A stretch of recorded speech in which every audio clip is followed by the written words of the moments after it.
Estamos aqui em mais um RJ Mais Negócios da Associação Comercial do Rio de Janeiro. E hoje a gente vai conversar com um amigaço meu, que é o Paulo Protásio. Nós já fizemos um bolo de coisas, né, Paulo? Desde o Conselho de Jovens Empresários aqui da Associação Comercial. Estivemos na Federação das Associações Comerciais, liderando o grupo de jovens, representando a CONAGE, a Confederação Nacional de Jovens Empresários, no Sudeste. Então vai ser bacana. Acompanhe aí que eu acho que vocês vão gostar. Paulo, conta um pouquinho pra gente da tua visão do mercado do Rio de Janeiro, do Brasil. Pô, vamos bater um papo aqui. Que bom. Obrigado, Ricardo. Obrigado a você, a Adelson e a todos que nos assistem. Tem sido brindado aí com o seu trabalho, as suas conversas, seu talk show. Então, olha, a gente aqui acabou de presenciar um momento de empreendedorismo, né? De decisão. E a sua foi bem bacana. Nós estávamos recebendo um outro convidado online, mas por situações técnicas não pôde entrar. E o tema, gente, era mega região do Rio e São Paulo. As oportunidades que a gente pode criar juntos, conectar. A gente precisa de muita conexão para poder gerar as oportunidades e as ações, projetos, programas que não só o cidadão pode se beneficiar na ponta, porque os governos dessas cidades e Salles, eu fiz o dever de casa aqui para vir conversar com o Antônio Fernando, uma próxima oportunidade. São 264 cidades nessa mega região de Rio e São Paulo. Elas representam 16% da população brasileira, mas a gente sabe que, em termos de produção, né, do produto, produzido de produtos e serviços, é uma imensidade. Então, e é o centro de consumo, né, Paulo? Centro de consumo do país. Muito importante, sem dúvida. 20% da população, se a gente pegar também Minas, porque vai até Itajubá, olhando a região que conecta com São Paulo, e a Zona da Mata, Juiz de Fora, com o nosso Rio de Janeiro. Então é uma imensidão de gente, de poder de compra, de poder de inovação. Então, quando você me fala as oportunidades, depende da gente, né? Da sociedade que está se organizando, dos consórcios, das prefeituras, olhando como é que pode organizar melhor os espaços. O nosso presidente José Vilar, ele lembra que a gente tem que procurar fazer a nossa cidade, nosso bairro, né, um bom lugar para morar, trabalhar, viver, visitar e empreender. Investir. Sem essas premissas, a gente não consegue exatamente os investimentos. E temos grandes desafios, não há dúvida nenhuma, né, como sociedade, da nossa segurança pública, da nossa qualidade da educação. Eu diria que é um dos maiores desafios nossos, esses dois. Saúde, claro. E as cidades são o polo da onde o cidadão procura, né? Algumas não têm os serviços para oferecer, outras têm. Então, aonde termina o limite da cidade? Se juntando com a área metropolitana, com a mega região, com todas as conexões são possíveis. Então, o desafio é grande, é muito rico, vamos dizer, a parte dos centros inovadores, dos centros da academia. Se nós conseguirmos conectar isso com os empreendedores, com os desafios que tem que ser a resolver, sem dúvida a gente vai conseguir gerar ótimas oportunidades de negócios. Ô Paulo, a gente tem discutido, a gente tem visto aí na mídia muito essa discussão da inteligência. Nossa, a inteligência artificial, o robô vai tomar a vaga de trabalho de muita gente, e eu não vejo dessa forma. Eu vejo que ele veio para criar uma realidade diferente. Pessoas precisam se preparar, e isso é muito bom porque motiva a você estudar e ir para um lugar diferente. Você que está na ETC, qual é a tua visão de como a tecnologia, como os sistemas vão melhorar? Será que é no lado da Digital Twin, quer dizer, replicar no mundo digital o que você imagina para ver se aquilo funciona antes de experimentar e ter ali um sofrimento da população, experimentar virtualmente? Será que é assim? Seria o ideal. Se você é um homem da engenharia, né, da arquitetura, do uso de materiais, quanto mais a gente fizer projetos, né, que sejam testados, simulados de uma forma, como você comentou, usando um gêmeo digital, usando dados. Porque o mais importante é quando você projetar. Hoje você conhece também a realidade do Build Information Modeling, o BIM, e o que ele traz de informação, e essas informações são cada vez mais granuladas, ou seja, você granula o dado, e então você é capaz sim de produzir mais e gastar menos, você fazer mais coisas com menos recursos, com menos materiais, com materiais novos, que você pode simular luz, calor, você pode usar como usar aquele espaço, não só um território, né, de uma forma inteligente, com muito mais sustentabilidade, com serviços descarbonizados, né, produtividade em quem produz, e aí temos alguns bons programas, Salles, e que a Associação Comercial sempre procurou liderar, como o da eficiência, né? E hoje está se relatando dentro do Brasil mais produtivo. Parceiros nossos da nossa casa, o Sebrae, por exemplo, é o líder nacional juntamente com o Sistema da Indústria, o MIDIC, e buscando aí, se eu não me engano, 200 mil empresas que podem se beneficiar dessa transformação tecnológica. E se você imaginar que empresas e que governos também devem e precisam, eu vou te dar até um caso que pode acelerar e gerar renda no sentido para todos, começando pelo município. A construção civil, a parte finança da parte imobiliária, olhando mais uma vez a nossa mega região, é enorme. As cidades, elas acabaram sendo, de uma forma, as grandes cidades, né, desindustrializadas, as indústrias foram para cidades menores, aqui no nosso eixo, por exemplo, Rio e São Paulo, né?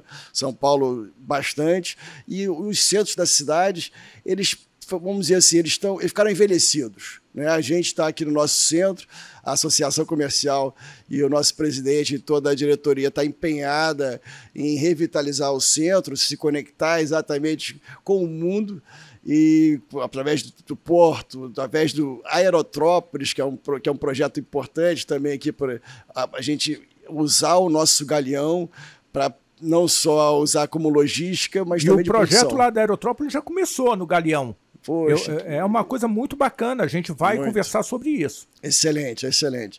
Então, é como a gente, na realidade, usa a tecnologia para fazer mais conexões, juntar, aí eu pegando um pouco do teu gancho, eu também compartilho com você que se a sociedade estiver pronta, a comunidade, no sentido de saber usar a linguagem da programação, nesse sentido de produzir, né, de não só você usar a informação, mas de produzir coisas, a gente vai conseguir, sem dúvida, aproveitar. Os nossos desafios tem muita gente, você falou do mercado consumidor, quando eu vejo o nosso bônus, eu penso não só no consumo, mas na produção. Se nós tivermos os nossos jovens preparados, né, com uma educação de qualidade, aí eu sempre apelo, e a gente é uma empresa na essência de educação, onde nós começamos, né, hoje desdobramos para outras áreas, mas você precisa trazer o STEM, né, da ciência, dessa parte da tecnologia, da engenharia, da matemática e das artes para a educação. E isso a gente vai precisar de uma educação integral. Porque, claro que a gente também quer a área de humanas relevante dentro do nosso, da trilha de conhecimento do nosso aluno, do nosso jovem, dos nossos filhos, né? Então, a gente precisa de mais tempo na escola. Então, há impactos enormes, claro, de dimensionamento, de necessidade de custos. E aí eu alerto a sociedade, Ricardo, de que nós gastamos muito pouco na educação primária e secundária, algo como $1.600, comparado com a OCDE, com os países da OCDE, gastamos, na média, a parte do ensino superior, algo como $10.500, está um pouquinho acima, abaixo da média mundial. Os Estados Unidos, você tem uma ideia, gasta na educação primária $15 mil. A gente 10 vezes mais. 10 vezes mais. Então, a gente tem desafios de como também educar com menos, porque a sociedade tem o seu limite de geração também. De até recursos para isso. Pois não? Geração de recursos para isso, muito, né? A realidade americana é um pouco diferente da realidade brasileira, mas a necessidade da capacitação ela é comum. Ela é diferente porque as premissas são diferentes. Eu creio que se o Brasil fosse mais aberto, tem um livro, Salles, que é se o mundo fosse gerido por prefeitos. Ou seja, se a gente está numa cidade como a do Rio de Janeiro, uma cidade com essa abertura para o mar, com esses aeroportos maravilhosos, eu penso em ser local, né? Ou seja, eu estar global, mas com a minha realidade local. Então, a gente precisa ser aberto. E tudo hoje conspira, por exemplo, quando você fala da automação e do papel da pessoa, do talento, há uma desvantagem, por exemplo, em serviços.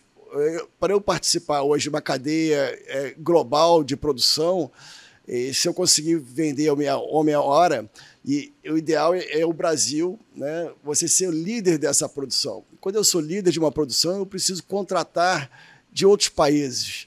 E vou receber, claro, mas vou pagar. Mas quando eu contrato talentos de outros países, há um valor de imposto, de CID e outros impostos que incidem que eu não consigo ser líder de uma cadeia de produção. Eu acabo sendo subcontratado, quando o Brasil pode ser líder. No sentido, eu estou falando de drawback. Uhum. O drawback, quando é produto, sim, você consegue ficar como se fosse uma ZPE. Isso é um modelo diferente. Isso, seria de pessoas. Sim. Ou seja, como é que a gente consegue botar as pessoas nesse talento? A gente trabalha com robótica, como você sabe, e é um dos desafios, por exemplo. Ela é super taxada, aliás, ela também é um comentário, a gente precisa que a robótica deixe de ser qualificada como um brinquedo e passe a ser um instrumento educacional, mas a gente precisa que o talento humano também tenha algumas situações de competitividade. Então, hoje a gente taxa muito o trabalho, muito emprego, né? E o Brasil precisa ser sustentável na sua previdência no longo prazo, e não é simples dessa forma. Houve uma mutação de como você poder contratar, de como você poder servir, né, com o seu talento. Não só é CLT, há outras formas. Então, como é que a gente aproveita esse momento de mudança tecnológica e como a gente põe, na realidade, o talento humano como competitivo, não sendo sobretaxado. E aí eu acredito que vai haver muitas possibilidades para aquele indivíduo que estiver preparado, que estiver com a educação correta, com os valores, né, de empreender, de acordar, buscar a sua meta e dormir com a consciência tranquila. Você sabe uma coisa interessante que você está dizendo? A competição, a gente fala muito na competição internacional, na carga tributária num determinado produto ou serviço, e como é que eu exporto esse carro para fora? Ah, não, mas exportação, você tem algum decréscimo dessa taxação? Isso não está modelado para serviço. Ou pelo menos eu não vejo essa modelagem para exportação de serviço. É verdade. Nós tínhamos uma trading que foi penalizada porque exportava serviços. Na época, a Cassex, Namir Saleh, que é o nome do diretor, então, ele cassou o nosso registro porque a gente não exportava produtos, a gente estava focado em serviços. Exportava produtos também, mas o nosso foco era serviços mais diversos. E foi considerado, na época, desenquadrado, vamos dizer, de benefícios fiscais para exportação. Então, mais uma vez, é uma questão de mentalidade. Eu acho que a gente precisa trabalhar, sim, que o capital humano ele tem que ser, na realidade, não vou falar subsidiado, né? Ele tem que ser taxado de alguma forma mais... De uma forma mais adequada para que a gente consiga alcançar aquela história que o seu pai me ensinou, o Protásio me ensinou, são clusters que competem. Não é uma empresa competindo necessariamente com uma empresa de Bangladesh, do Reino Unido ou por aí vai. É o cluster que passa a ter capacidade de competição e a partir dali uma ou outra empresa começa a se destacar. Isso só vai acontecer a hora que você tiver uma modelagem para que isso aconteça, um olhar para fomentar isso. Nós conversamos aqui com a Michele, presidente do Conselho de Comércio Exterior, e esse foi um dos pontos levantados. Como que você exporta serviço? Um dos pontos que dentro dessa linha que é uma mão dupla. Você precisa ter essa mão dupla, não dá para ser só um fluxo. E eu acho que é isso que o Brasil peca, de ser um país fechado, comparado com outros, criando barreiras, né, o que a gente chama em inglês de red tapes, que a gente precisa, como sociedade, olhar e ver quais que são, a gente pode remover e fazer disso mais eficiência. Porque, na realidade, a produção sustentável é você usar melhor a alocação dos recursos.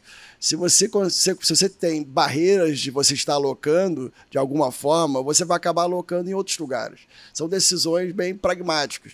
Então, e o Brasil, para poder realmente usar toda essa força que ele tem, seja do lado do consumidor, seja do lado, né, da gente estar produzindo e inovação, a gente precisa da troca, precisa das conexões, precisa de ações. E, para isso, quanto mais infraestrutura tivermos entre nossa mega-região, entre a nossa mega-região e os estados todos do COSUD, claro, de todo o Brasil, a gente vai ter ótimos ganhos com isso. Paulo, traz um pouquinho mais dessa questão da tecnologia. Como que a tecnologia pode nos empurrar? Você sabe que nós fizemos uma conversa aqui com uma startup que criou um software de gestão política. E foi bastante interessante, deu uma quebrada, uma abertura de mente, porque há muito tempo eu falo quem é o brasileiro real, quem é o Paulo, o que o Paulo quer, será que o prefeito conhece o que o Paulo quer de forma organizada para atender a necessidade do Paulo, para melhorar a qualidade de vida dele e do entorno dele? E ali você imagina todas as pessoas que moram ali no seu bairro. Muito bacana. Já, se você me permitir, já entrando no gancho, você falou de como é que a tecnologia pode, na realidade, vitalizar isso tudo, né? Começando até pelo município, alvará de obra. Né? A gente sabe que as cidades, a gente estava conversando, né, da importância que tem a parte imobiliária. O alvará de obra ele demora bastante para ser analisado. E isso é um tempo que muitas vezes pode desistir, mudar. Um momento, você sabe, o empreendedor é o momento da decisão dele. É verdade. Hoje a tecnologia, através do BIM, do Building Information Modeling, e se eu não me engano, Salvador é uma referência, a pessoa empreendedor, né, o dono do projeto, ele apresenta, entrega tudo digitalmente, os projetos em 3D, com informações dos objetos, com todos os impactos e análises feitas daquele empreendimento imobiliário. A prefeitura recebe isso e granula o dado, fazendo ali relatórios de impacto do que ela entender, de eficiência energética, de tudo que você pode calcular, né? Hoje os softwares eles permitem isso, você precisa colocar o dado. E para colocar o dado, você precisa, você sabe muito bem, de pessoas que tenham, claro, a base técnica, mas que também tenham o conhecimento do uso da tecnologia habilitadora. E aí é um desafio, é como a gente acelerar a adoção de tecnologias pelas áreas de conhecimento diversas. A solução me parece que é o curso técnico. Os cursos técnicos e talvez até com essa possibilidade de repactuação dos débitos dos estados com uma saída de investimento, né? Se o seu estado estiver investindo na educação da formação, da qualificação profissional, a gente consiga que mais pessoas sejam usuárias dessas tecnologias. Então, só para comentar, a prefeitura recebe, manda o alvará, claro, uma vez ela dentro dos parâmetros do plano diretor, né? E o empreendimento pode começar. O dinheiro começa a circular muito mais rápido. A prefeitura também tem suas taxas, seus emolumentos de qualquer empreendimento. Então, o que a gente tem que buscar são exatamente casos como esse de facilitar o desenvolvimento, sim, imobiliário dentro do plano diretor, usar a tecnologia para fazer uma mobilidade urbana, né, um entendimento da logística de uma forma muito mais propositiva no sentido de ser eficiente. Aliás, buscando a eficiência, o Programa Brasil Mais Produtivo, na parte de mobilidade urbana, tem uma meta de melhorar em 25% o tempo de deslocamento semanal do cidadão, que eu acho que está como 5 horas semanais. Então, a tecnologia pode ajudar tudo isso. Então, é uma questão de como a gente estruturar, ajudar os municípios a adotar essas tecnologias e, claro, no lado empresarial, fazer com que... E aí, o Sebrae tem tido um papel muito interessante nesse programa Brasil Mais Produtivo, que é ajudar a aceleração da transformação digital da empresa adotando a tecnologia. Mas começando, se for uma indústria, você visita algumas delas, passa desde a revisão dos processos, né, da manufatura enxuta, a otimização de identificação da tecnologia e depois a adoção dela. São 8 camadas e etapas que podem ajudar também o nosso empresário. E aí o Rio de Janeiro tem indústrias muito interessantes do setor metal mecânico. Se a gente olhar, por exemplo, Friburgo, tem uma mancha bem interessante de ferramentarias. Se a gente olhar outras regiões dos nossos polos fluminenses, todas as áreas a gente pode melhorar a adoção de tecnologia. E a adoção com alunos que estejam trazendo uma mentalidade nova de uso dessas tecnologias, com pessoas cascudas, empreendedores que têm uma noção de impacto, com a ajuda de Sebrae, do Senai, pode fazer uma diferença no nosso estado. Você estava falando dessa questão até mesmo da locomoção nas cidades, e ali, novamente, os aplicativos funcionando. Cara, os semáforos. É muito barato quando você olha para as cidades, é muito barato você ter os semáforos controlados e usar até mesmo a inteligência para avaliar se tem a saída do Maracanã naquela hora que precisa dar fluxo àquele volume de pessoas, que elas consigam acessar suas residências novamente de forma fácil. Por que isso não é usado? Não é uma pergunta, porque você talvez não saiba, assim como eu, ou saibamos, tanto você quanto eu, por que não é feito. Mas a gente fala de transição energética, né, Paulo? Cadê a tecnologia para viabilizar a redução do consumo no atual cenário? Eu diria que programas estruturantes que realmente ajudem o município a essa adoção.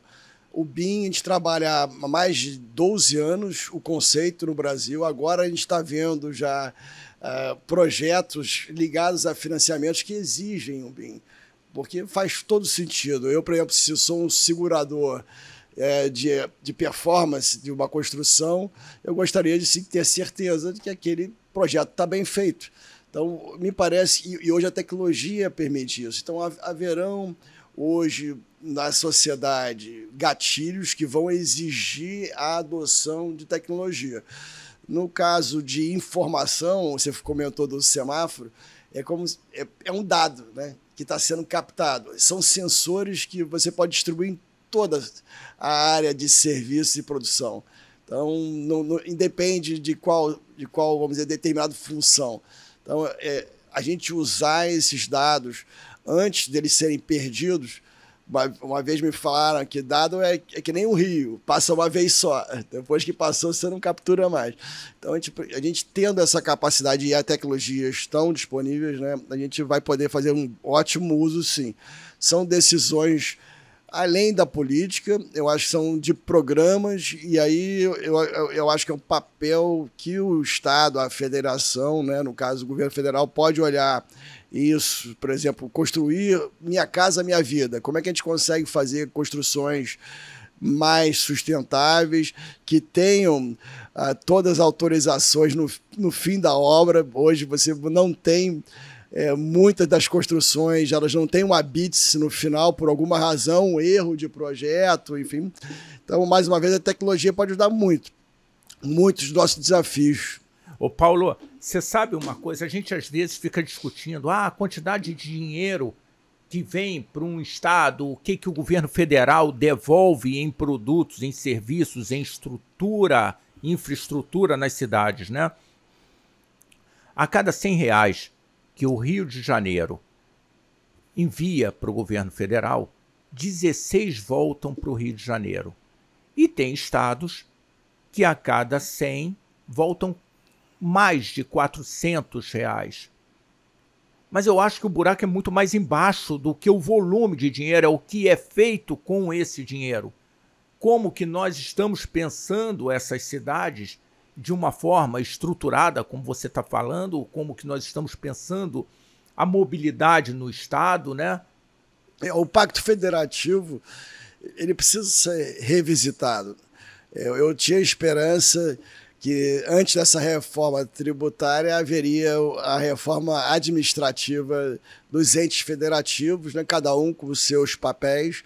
Infelizmente, de fato, estados como o Rio, São Paulo, possivelmente, eles estão quase sendo, eu diria que estão matando a galinha de ovos de ouro, porque a gente precisa de mais do que, você falou, R$16, a gente gera 100, 16 a cada 100, volta, 16 volta. A gente precisa de mais, não precisa talvez ser os 111 de um outro estado que recebe muito mais do que...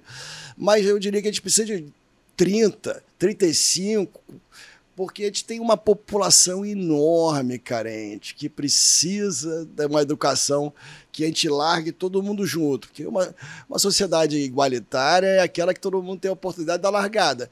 Claro que muitos não têm a chance de ter uma família estruturada, que passa para você por os valores, né, a importância do estudo, que apoia a diretora da escola quando ela dá uma bronca, né, que fala para o aluno, olha, o comportamento tem que ser esse que se espera, a gente precisa apoiar. Então é uma questão de cultural também que a gente precisa trabalhar para a gente aproveitar. Agora, o retorno, de fato, tem que ser melhor para os estados que estão gerando esse valor para o governo central. Eu ouço você, eu não vou entregar a nossa idade, tá, Paulo?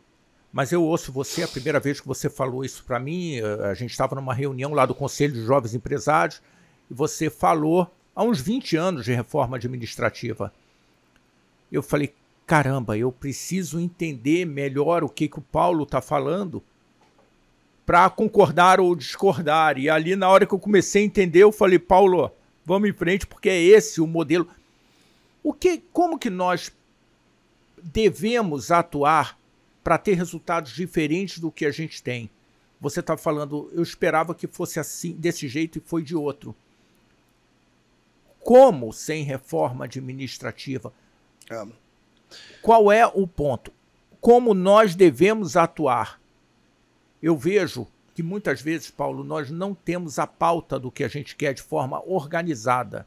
Perfeito. E também, por isso eu me reportei àquele software de gestão política, porque é uma forma de você organizar essa pauta em cada uma das comunidades, isso, em cada uma das associações comerciais, associações de moradores da Rocinha. Claro, precisamos escutar o cidadão tem as suas demandas. Qual é a pauta da Rocinha? Qual é a nossa pauta aqui como empresários, como líderes no estado do Rio de Janeiro? Qual é a nossa pauta?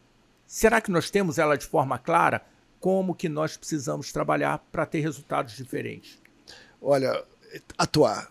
É importante todo cidadão estar procurando fazer clara a sua parte, mas de atuar, trazendo a discussão, inclusive quem pensa diferente. E aí o papel da Associação Comercial do Rio de Janeiro, com seus 216 anos. 215 anos 215, esse ano, rumo ao 216. É isso. É esse papel de como a sociedade civil articulada com todas as instituições públicas e privadas, como é que a gente pensa em políticas de PPP, de parceria público-privada. Você mesmo tem experiência em PPPs.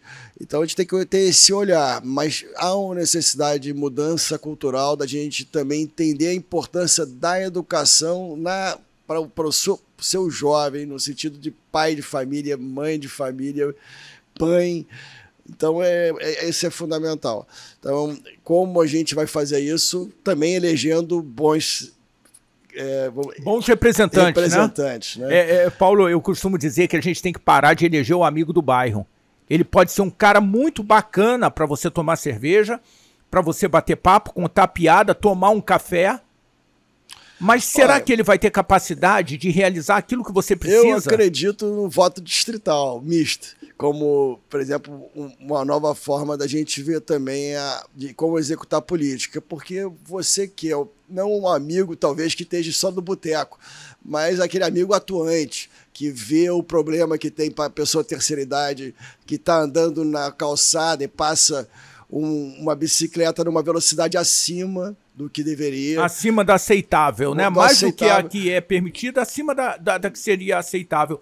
Sem te cortar, claro. Floresta da Tijuca tem várias bicicletas que rodam ali na Floresta da Tijuca, fazendo exercício, pegando trilhas, e pessoas correndo na Floresta da Tijuca, caminhando na Floresta da Tijuca, e de repente você vê uma placa, 30 km por hora. Eu não entendo como adequado, se você tem uma quantidade de pessoas caminhando e correndo numa pista estreita, que 30 km por hora é razoável para um veículo circular ali, dentro do que é aceitável, né? Então, essa civilidade que a gente precisa trabalhar. O que mais, por exemplo, como cidadão, me deixa preocupado eu tenho um filho de 5 anos, o Paulo. Claro que eu quero que ele tenha uma certa liberdade andando na calçada. E eu entendo também que muitas vezes as nossas ruas não estão preparadas para uma ciclovia em áreas que não sejam litorâneas ali, como do calçadão, internas, né? Então há uma convivência. Então, mais uma vez, civilidade em tudo, civilidade no trato do resíduo, como ressignificar. Nós estamos aqui, eu estava vendo um projeto que é do Condeportes. Isso, do Condeportes, do Recicla Social, que na realidade é você trabalhar a cultura de como é que eu posso fazer do meu espaço um espaço mais adequado, melhor para se viver, para empreender, porque o home office também é uma realidade. Então é isso, é a consciência do cidadão, desde o voto até a fiscalização daquele que a gente colocou para ser o nosso síndico, no caso da prefeituras, né? Muitas vezes o meu avô falava que a gente precisa ter a mesma coisa como se fosse uma dona de casa, né? Cuidar da nossa cidade. É um bom começo, se a gente olhar assim, de uma cidade juntando a outras, até a gente fazer uma mega região, que é como a gente começou nossa megalópole. A nossa megalópole, a gente pode andar bastante. Legal, Paulo, legal. Bom, já caminhando para as considerações finais, né? Obrigado. Que caminho que você vê? Quais são as oportunidades? Vamos falar um pouquinho de oportunidades de negócio? Claro. Nesse novo cenário, você que é um cara bem da tecnologia, dentro desse novo cenário, quais são as oportunidades de negócio que você vislumbra? Olha, são tantas, né, Salles? Mas usando a tecnologia, sem dúvida, aquela que você pode olhar o teu mercado consumidor e o seu tamanho. Eu costumo dizer que a gente tem que trabalhar de uma forma local, olhando as necessidades daquele consumidor, daquelas empresas, e a gente tem trabalhado um conceito de agentes, ou seja, de agentes locais de transformação, que, aliás, o Sebrae tem usado também o agente local de inovação. Então, a gente usa essa parte da transformação para aproveitar, porque você pode hoje usando uma palavra sem clichê, mas ressignificar tanta coisa, desde os serviços públicos até a forma como eu estou entregando um produto ou um serviço para o meu cliente, físico ou empresarial. Então, é uma questão da gente estar olhando os talentos. Há muitos talentos que a gente acaba não trazendo por alguma razão. A gente precisa conectar mais o empresário com quem está formando, né, treinando, e até buscar formas de você ter custos menores de contratação. Por exemplo, você tem certificações de habilidades, de conhecimentos baseados em testes que você, de fato, de testes reais. Então, como é que você pode fazer esse tipo de contratação já e servindo de laboratórios, de quem forma? Então, essa conexão de todos os entes que fazem parte de um sistema produtivo, eles mais conectados, voltando com ações, e aí o papel da associação comercial e de todas as lideranças, né, dos sistemas sindicais, como é importante o sistema sindical representativo das empresas, olhando as dores, necessidades das empresas para a gente ajudá-los a acelerar. Porque o empreendedor está preparado, tem conta para pagar e está querendo ajudar. É verdade. Você que está assistindo a gente, observe, a turma aqui é muito bem capacitada. O Paulo, inclusive, faz parte do Conselho Superior da Associação Comercial do Rio de Janeiro já há algum tempo. Vem para cá, o que você está esperando de fazer parte desse time que vai transformar a sua vida? Você não vai mudar sozinho, carregando, sendo uma locomotiva, carregando 500 vagões sozinho. Tem um monte de gente aqui para ajudar você a carregar esses vagões e transformar a sua empresa numa empresa de sucesso, ou até mesmo descobrir um novo segmento para o seu business, considerando aí toda essa revolução que o nosso mundo tem passado. Então vai lá, se inscreve no canal, aperta o sininho para você ser avisado de novos vídeos e continua com a gente, não é não, Paulo?